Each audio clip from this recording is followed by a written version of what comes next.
أعوذ بالله من الشيطان الرجيم بسم الله الرحمن الرحيم সম্মানিত ভিউয়ার্স, পবিত্র কোরআন শিক্ষার দ্বিতীয় আসর। চলুন আজকে আমরা নুক্তা আলা হরফ নিয়ে আলোচনা করব। দেখুন, নুক্তা আলা হরফ মোট 15টি। উচ্চারণগুলো দেখুন: বা, তা, সা, জিম, খ, জাল, জা, শিন, দদ, জ, ওয়াইন, ফা, কফ, নুন, ইয়া। দেখুন, এক নক্তাওয়ালা হরফ মোট 10টি: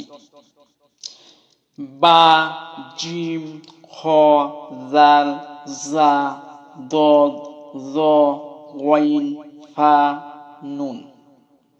তারপর দেখুন, দুই নক্তাওয়ালা হরফ মোট 3টি: তা, কফ, ইয়া। তিন নক্তাওয়ালা হরফ মোট 2টি। উচ্চারণ দেখুন: সা, শিন। ধন্যবাদ সবাইকে। আসসালামু আলাইকুম ওয়া রাহমাতুল্লাহি ওয়া বারাকাতুহু।